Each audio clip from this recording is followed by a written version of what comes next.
Hello, everyone. Thank you for a little tongue-tied today. Thank you very much for watching today. Today, Tuesday, April 6th, and we're going to be talking about. Won't keep too much of your time today, but I'm going to be talking about: are you asking for help, or are you trying to do it by yourself, or figure out it yourself? And the comparison I use, is there anything in life? I've been through life. Everybody watching this has been through life a little bit. So, have you ever been in life where you have to do like a complete U-turn? You're like, you've tried something, either a school or a job or just personal growth, relationships. You hit a dead end, and you gotta go.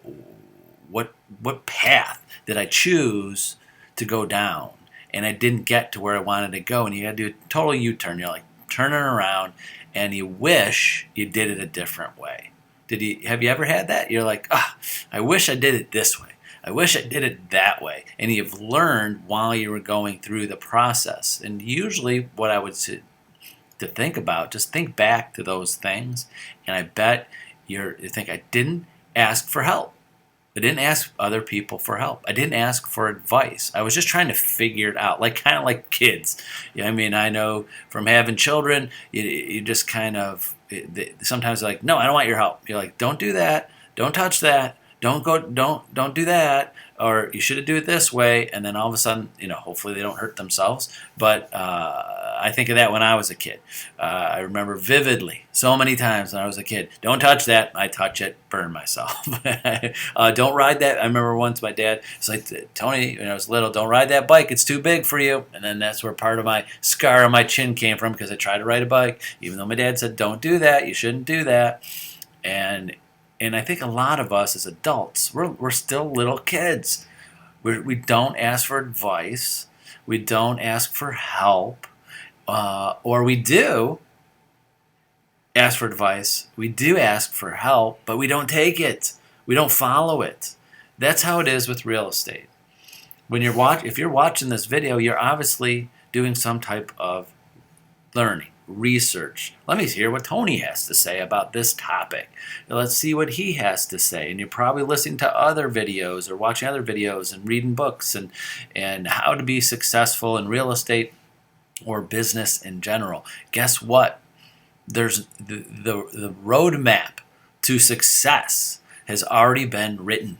It's already been drawn out. It's already there. The roadmap to your goals. Someone else has already drawn that. Just kind of like, we're not Christopher Columbus anymore, trying to find a new world of real estate and do things differently. There's sometimes that I feel when I'm coaching agents or talking to agents, and they're talking about all these hopes and dreams of things that they're going to accomplish, and they're not following the roadmap to what you have to do.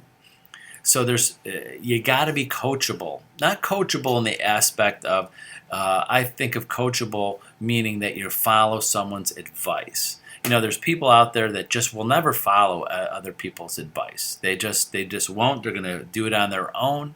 Now, I think a lot of that, unconsciously or consciously, is that because I want to say I did it myself. You could follow. It's kind of like when people. I think it's like when people are cooks and they want to make something. When you follow a recipe, sometimes people feel like they're cheating. Have you ever had that, or does it happen to you? I'm like, wow, you cook this. This is delicious. And they go, well, I just followed a recipe. Guess what? Not everybody follows a recipe or can follow a recipe or do it. I try to cook. I follow a recipe. It tastes horrible. I don't know what I do. I don't follow it right, or I don't measure it right, or I just don't cook it the right temperature. I don't know. If I follow. So some people could follow a recipe and it still comes out bad. So if you follow, you did what's right, but you're not cheating. Some people feel like they have to make this dish like I totally made it myself. I've added this and that, and it's no recipe. No one's ever made this like this.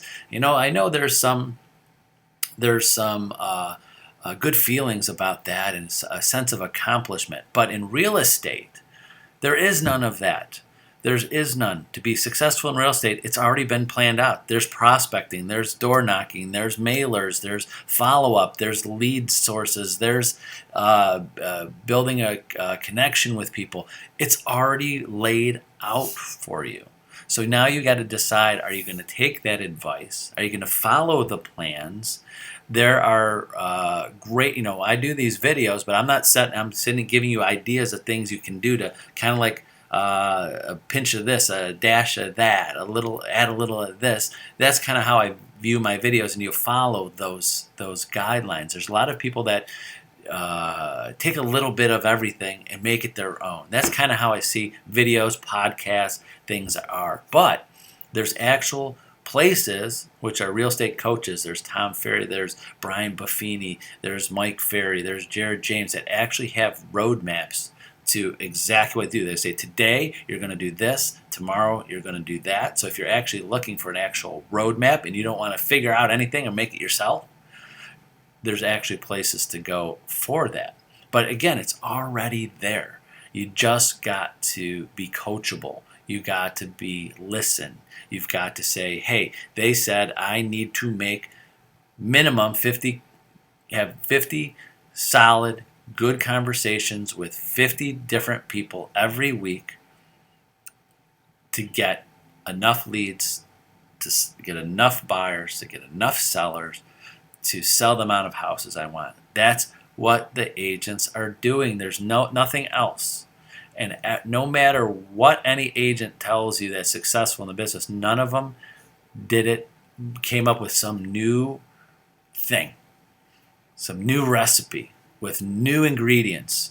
They might have taken the ingredients of like, oh yeah, I like to do prospecting. I'll do a little bit of this, and I'll do some door knocking once a month, and I will join a few different groups and community groups to get my face out in the community. I'll do a little bit of that. They take a little bit of ingredients that's already been placed out there for them, but you just got to use it. And how many ingredients do you want to use? Again, there's some things, and I'm just running with this comparison, where one agent's like, I have one ingredient. I just sit on the phone and I call people all day long, and I keep up with my sphere. I have a great script, and they do one thing, they do it perfectly. That's simple, like cooking a steak. If you're not a vegetarian, you're cooking a steak, sometimes very little seasoning, but it's a great steak and it's perfectly cooked and it's awesome. And then there's some recipes that have 30 different ingredients, and sometimes it comes out good, sometimes it doesn't. Because I've seen agents do everything, but they don't cook well.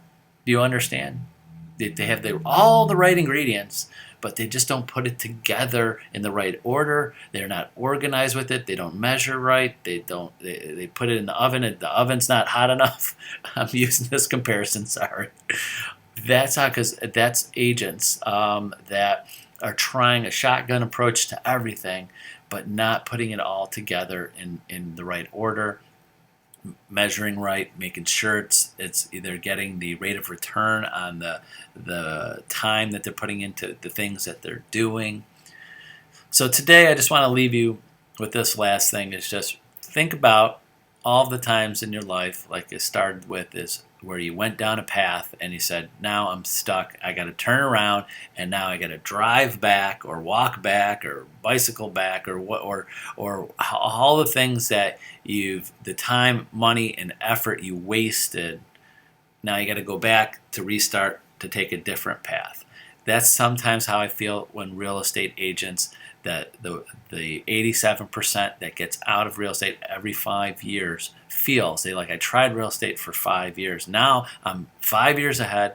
I might have had a few sales and hopefully made a few dollars, but now I have to backtrack, find a different career. I don't want you to be one of those agents that feels that. They're like, now I got to make a U-turn in life 5 years later, and the real estate thing did not work out because you just didn't follow the instructions. You just didn't follow the advice. You just didn't do the things that you needed to do.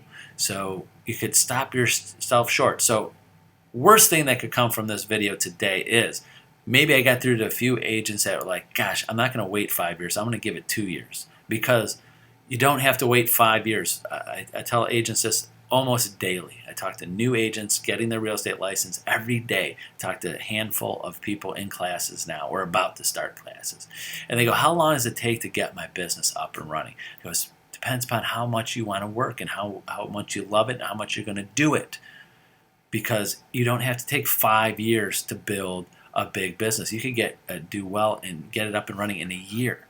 It depends on how hard you want to work and how much you want to do. I have agents that are in the business, their first year do more business than people that have been in the business 10 years. So the amount of years in the business doesn't equal success. And it doesn't always go like this. So you could jump right into real estate, start selling houses within a month or two. You could start doing well within a few months. You could start making a income that you want to within a year. I've seen it happen. It happens. It happens to a lot of agents out there. So again, the point I'm getting is follow the advice, follow a plan, do the things you're supposed to do. Don't regret that the path you've taken. Follow the directions that are already written for you and the paths that other agents, other coaches, other videos, other things have just laid out for you to tell you what to do. Just follow them and be coachable. So that's it. Hopefully that helps you think, give you something to think about today. Remember, use me as a resource. Call me, text me, email me. I'll be happy to set some time aside to talk one-on-one with anybody out there. If it helps you succeed, it was a good investment of my time too. So that's it. Have a great Tuesday. We'll see you tomorrow, Wednesday at high noon. Bye-bye.